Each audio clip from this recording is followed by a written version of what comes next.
ತುಳುವರ ಆಚಾರ ವಿಚಾರ ಇತರರಿಗಿಂತ ಭಿನ್ನ. ತುಳುನಾಡಿನ ಜನರು ದೇವರಿಗಿಂತ ಹೆಚ್ಚಾಗಿ ದೈವವನ್ನು ನಂಬಿಕೊಂಡು ತಮ್ಮ ಇಷ್ಟಾರ್ಥಗಳನ್ನು ನೆರವೇರಿಸುತ್ತಾ ಬಂದಿದ್ದಾರೆ. ತುಳುವರು ಮತ್ತು ದೈವಗಳ ಬಗ್ಗೆ ಹೇಳ್ತಾ ಹೋದ್ರೆ ತುಂಬಾನೇ ಇದೆ. ಆದರೆ ವಿಚಾರ ಇದಲ್ಲ. ತುಳು ಸಂಸ್ಕೃತಿ ನಂಬಿಕೆಗಳನ್ನು ಕೇವಲ ತುಳುವರು ಮಾತ್ರವಲ್ಲ, ತುಳುವೇತರರು ಕೂಡ ನಂಬ್ತಾರೆ, ಒಪ್ಕೋತಾರೆ.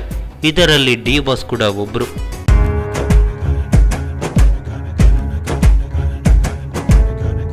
ಹೌದು, ಇತ್ತೀಚೆಗೆ ಡಿ ಬಾಸ್ನ ಫೋಟೋ ಒಂದು ಸಖತ್ ವೈರಲ್ ಆಗ್ತಿದೆ. ಅದೇ ಕೊರಗಜ್ಜನ ಸನ್ನಿಧಿಯಲ್ಲಿ ಡಿ ಬಾಸ್ ಕಾಣಿಸಿಕೊಂಡಿರೋದು. ನಂಬಿದ ಭಕ್ತರ ಇಷ್ಟಾರ್ಥಗಳನ್ನು ಈಡೇರಿಸುವ ಕೊರಗಜ್ಜನಲ್ಲಿ ಡಿ ಬಾಸ್ ಕೈ ಮುಗಿದು ತಮ್ಮ ಇಷ್ಟಾರ್ಥಗಳನ್ನು ಬೇಡಿಕೊಳ್ತಿರುವ ಫೋಟೋ ಎಲ್ಲೆಡೆ ಹರಿದಾಡ್ತಿದೆ.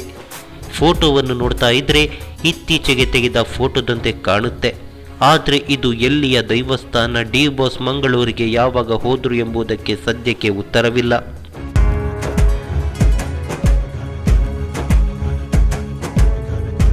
ಹಾಗೆ ನೋಡಿದ್ರೆ ದೈವಗಳ ಬಗೆಗಿನ ಡಿ ಬಾಸ್ನ ನಂಬಿಕೆ ಇದೇ ಮೊದಲೇನಲ್ಲ. ಹಲವು ವರ್ಷಗಳ ಹಿಂದೆ ಅಂದ್ರೆ ಪ್ರಸ್ತುತ ಅಳದಂಗಡಿಯಲ್ಲಿರುವ ಕಲ್ಲುಟ್ಟಿ ದೈವಸ್ಥಾನಕ್ಕೂ ಡಿ ಬಾಸ್ ಭೇಟಿ ನೀಡಿದ್ರು.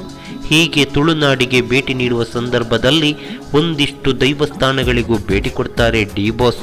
ಪುತ್ತೂರು ಶ್ರೀ ಮಹಾಲಿಂಗೇಶ್ವರ, ಕುಕ್ಕೆ ಸುಬ್ರಹ್ಮಣ್ಯ, ಧರ್ಮಸ್ಥಳ ಮಂಜುನಾಥೇಶ್ವರ ದೇವಾಲಯ ಸೇರಿದಂತೆ ತುಳುನಾಡಿನ ಇನ್ನಿತರ ಸ್ಥಳಗಳನ್ನು ಡಿ ಬಾಸ್ ಸಂದರ್ಶಿಸುತ್ತಾರೆ.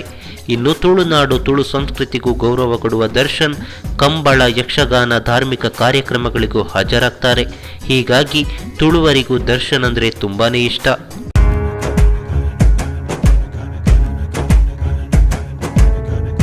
ಇನ್ನು ಡಿ ಬಾಸ್ಗೆ ತುಳು ಕೂಡ ಚೆನ್ನಾಗಿಯೇ ಅರ್ಥವಾಗುತ್ತೆ. ನನಗೆ ಮಾತನಾಡಲು ಬರೋದಿಲ್ಲ, ಆದರೆ ಅರ್ಥವಾಗುತ್ತೆ ಎಂದು ಈ ಹಿಂದೆ ಕ್ರಾಂತಿವೀರ ಸಂಗೊಳ್ಳಿ ರಾಯಣ್ಣ ಚಿತ್ರದ ಸಂಭ್ರಮಾಚರಣೆಗೆ ಪುತ್ತೂರಿಗೆ ಬಂದಾಗ ಸ್ವತಃ ಡಿ ಬಾಸ್ ಅವರೇ ಹೇಳಿದ್ರು.